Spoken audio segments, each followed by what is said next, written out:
Caríssimos, aqui quem vos fala é o professor Marcão, com mais uma jornada de Marcão na História, mais um resumão do Marcão, pedindo a sua inscrição e o seu like.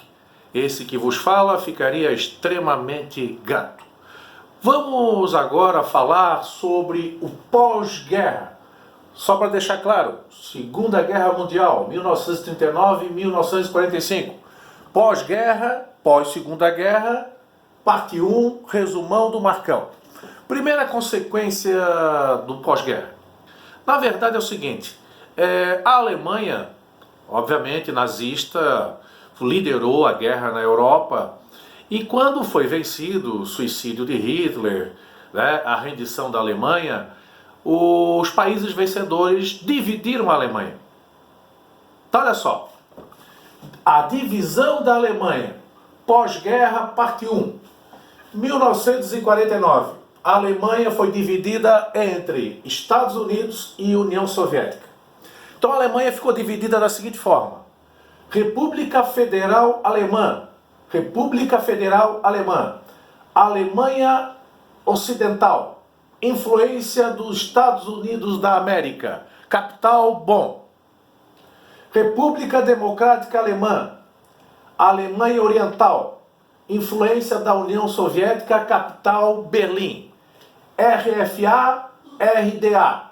Então nós temos a divisão em República Federal Alemã, República Democrática Alemã. Isso a partir de 1949. Então nós temos aí 4 anos após o final da Segunda Guerra Mundial. Passou-se o tempo, começou uma hostilidade muito grande entre Estados Unidos e União Soviética, é a chamada Guerra Fria. E resolveram então dividir Berlim. Berlim foi dividida, Estados Unidos, uma parte capitalista, Berlim Ocidental, e Berlim Oriental, União Soviética, uma parte socialista.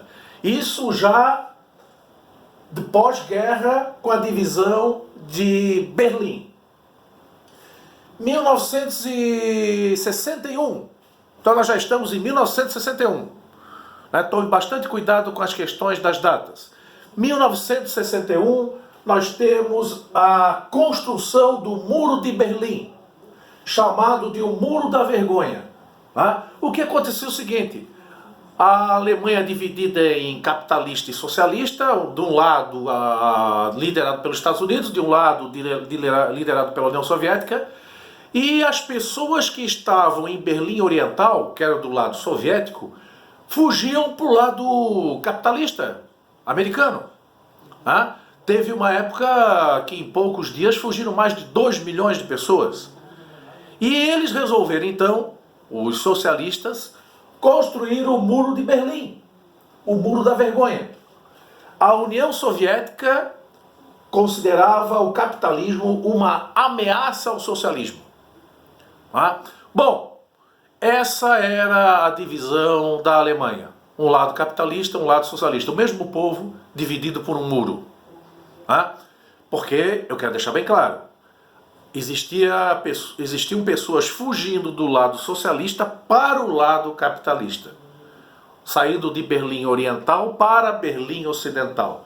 Por isso que Berlim Oriental, os socialistas, construíram o Muro de Berlim, chamado Muro da Vergonha. Isso em 1961. 9 de novembro de 1989, queda do Muro de Berlim. Por que ocorreu a queda do Muro de Berlim e a unificação da Alemanha em 3 de outubro de 1990? A Alemanha voltou a ser uma única Alemanha, um povo só, unido novamente. Isso em 1990. A queda do Muro de Berlim foi em 89. Por quê? Porque faliu o socialismo soviético.